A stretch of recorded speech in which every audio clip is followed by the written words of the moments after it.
Time for our Capitol Report with Pat McGuigan of CapitolBeatOK.com. And Pat, what a wild week we've had in Iowa. As an observer of national politics, tell us what happened there. Well, you know, some people kind of sneer at the Iowa caucuses. I've always found them really interesting.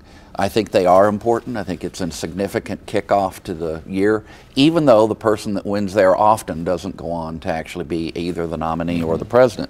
Romney did what he had to, what he needed to. I don't know if he had to. He had relatively ignored Iowa and then really poured himself into it at the end, and it paid off. He won. That's the bottom line. Santorum has become the new non-Romney. Strong conservative, multi-issue conservative, decent voting record in the Senate in terms of the conservative base. He did what he had to. He surged to be, you know, the best prospect. Ron Paul, probably a little disappointed, but on the other hand, turned out a lot of people that hadn't participated in politics before, finished a decent third, and so he rolls out of there in pretty good shape. For everybody else, I guess the message is every vote counts. And Mitt's message is, I'm in it to win it, you know. Well, let's be candid about Rick Santorum. I mean, he was the surprise there in Iowa. What are his chances moving forward? Well, they're iffy, but if he comes out of New Hampshire in second or even third, it's not a bad thing for him headed south. It's a low-budget campaign, although they've raised a couple of $1 million just in the last few days. So Santorum will probably have a better chance because of what happened in Iowa and could happen in New Hampshire to hang around in this race. He heads south, South Carolina, Florida, then you have that wave of stuff in February, then Oklahoma and other Super Tuesday states in early March. I think Santorum will play well, and the interesting thing is it's another Yankee or Northerner, just like Mitt Romney, probably closer to the conservative base in the South. We'll see what that means.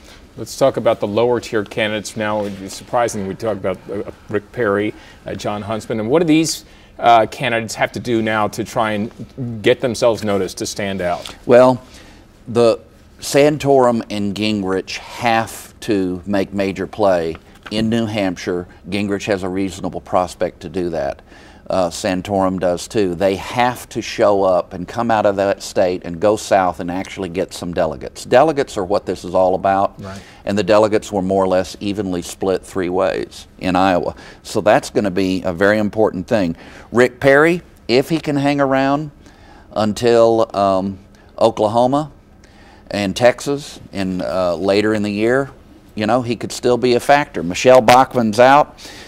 Ron Paul needs to have his supporters say over and over again the complimentary things Sarah Palin said right after the Iowa caucus, and that is that he represents a contingent within the Republican Party that's weary of war and tired of big government. So they've all got messages. Can they break through? New Hampshire's going to be tough for Ron Paul, but as he goes south, maybe. Of course, New Hampshire does come right on the heels of Iowa, as you've alluded to. So what are the opening sound bites for our candidates in New Hampshire? Well, if they go to Dixville Notch and vote, watch the voting at midnight, the first thing out of their mouth will be, boy, it sure is cold here. That's right. I worked in New Hampshire in 1988 for former Delaware Governor Pete DuPont in the primary. A very good man. I was proud to be able to do that. That was my one exposure at that level of politics. And that's the thing I remember, bone-chilling cold. Oof, yeah, now, going quickly through some of the others, Gingrich is going to remind everybody that he is the endorsed candidate of arguably the most conservative major daily newspaper in the country, and that's the Manchester Union Leader or the New Hampshire Union Leader, a great, venerable old conservative newspaper, and they are swinging for the bleachers for Newt Gingrich. So that's his soundbite. Romney's soundbite is, I'm the guy who can beat Obama for sure.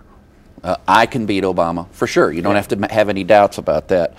Rick Santorum's soundbite is, I'm the true conservative, meaning across the whole panoply of issues. And I'm the one who beat the other guys in Iowa, and I did well in New Hampshire. Here we go. Okay, Ron Paul. His soundbite is, listen, I'm the guy who really hates government. And we'll see how that goes. Yeah. Huntsman, his soundbite, he began this week, and I loved it. He said, have you seen this picture of my family? They're absolutely gorgeous, and that'll have some appeal. Plus, you know, that little more moderate record. Okay, finally, Rick Perry. I'm going to give you 3 reasons to vote for me. Oh, yeah, I can see that. But he's not going to forget them. He's going to do it this time. Okay, that's it. Familiarity breeds, does it breed contempt? Or does it breed familiarity? Does it breed contentment? We'll see in the next few weeks. All right. You can read more of Pat's observations at CapitolBeatOK.com. For Pat McGuigan, I'm Alex Cameron. Have a good day.